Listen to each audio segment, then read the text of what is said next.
just had my first, are you Retro Superbikes down at Box Hill today? That was great. I love your stuff, it's great. Oh wow, someone actually likes it.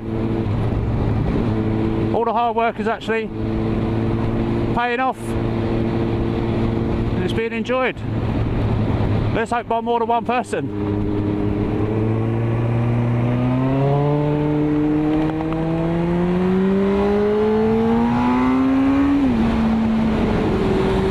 Another day, another Sunday, another ride to Box Hill. The boring old me was hopefully going to meet up with Sean on his either his 1198 Ducati or on his carbon blade. Unfortunately he couldn't make it. Had a little run down here, clear the mind, clear the head.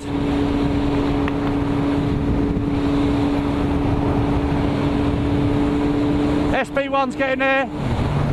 Single seat units on. Hopefully it's going to be alright once it's got a lick of paint on it. I've de-indicated it, which is going to make me unpopular with the SP crowd, I know. No front indicators, I've covered over the nose cone. And I've fitted what I've got here on this, on my 954, which is integrated LED mirror indicators. I don't know if you can see. Nice little LED there. I don't know, I just don't like the sticky outiness of an indicator, of a standard indicator. So yeah, I've done that to the front, and on the back I've fitted an LED integrated rear light with indicators in it. I'm sure you'll tell me it's awful and you hate it, but again, gets rid of the old sticky outy bits. I've never been one of these keep it standard crowd. I've never really been about resale value. If I was really bothered about resale value, I wouldn't ride the bloody thing, would I? Do you know what I mean? So I'm making it my bike. And it's got a nice SP2 tank on it now. My SP1 tank was leaking from the rear hinge, which is a common issue apparently. So it's a case of taking the tank off, draining it, and they'll have to go through some process, I suppose, to make sure there's no fuel in it before they weld it up and stop it leaking. Obviously with that process, the tank needed respraying anyway. When you're looking at prices of SP2 tanks, especially on the likes of eBay, you're going to pay £1,000. Luckily I found one for a lot cheaper than that. Unpainted, bit of a dent in it, so I've given that a bit of a smooth over again. Hopefully the painter don't laugh at my smoothing over when he finally gets it. So the idea is it needs its MOT on May the 14th. So I'm going to MOT it on April the 14th to give it 13 months of MOT. Hopefully then the painter will take it as soon as he can, and I'll be able to ride it out of there. Otherwise it's a case of sticking it in a van to get it there, or sticking it in a van to get it back. 100 of this section just went the other way. Here's a question. Are you like me, and you meet people, you find people, you become friends with people, and you just find in the end they let you down? I'm not talking about my wife and kids and family. I'm just talking about people you meet in general. You get closer to them, you become friends with them, you help each other out, you do things, whether that's in the biking community, whether that's work, whether that's outside of work, and just at some point in time, when you think they've got the same morals, when you think they've got the same standards as you, you think they wouldn't treat you differently to how you would treat them, they let you down, you feel disappointed, and really, throughout my life, I just don't bother with them anymore.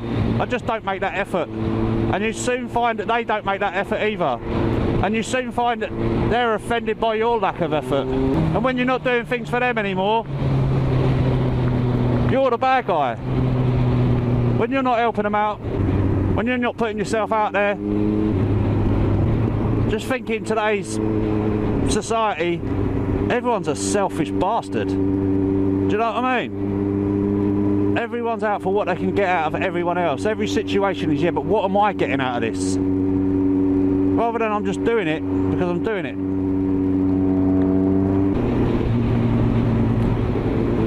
up with Nigel and his KH500. You've probably seen a few videos of it on my feed already, in my shorts in my short videos, or Instagram, TikTok,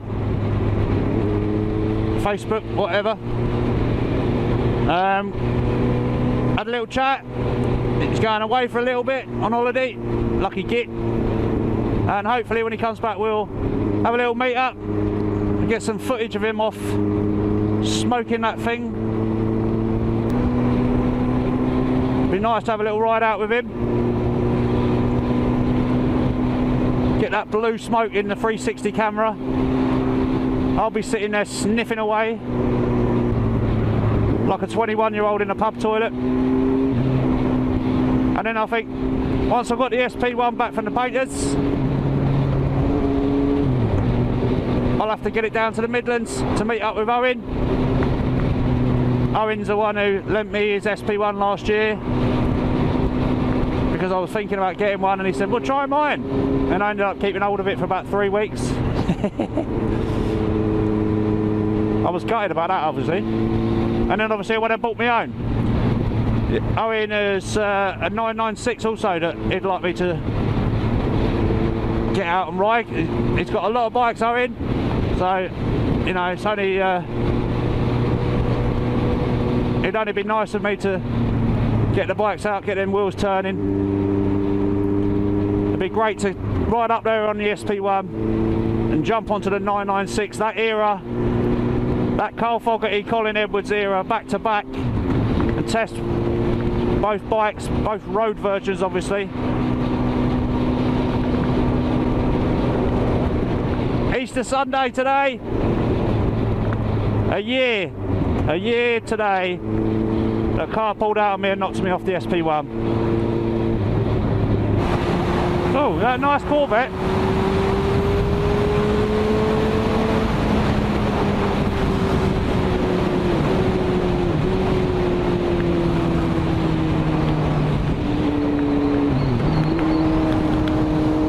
Very nice.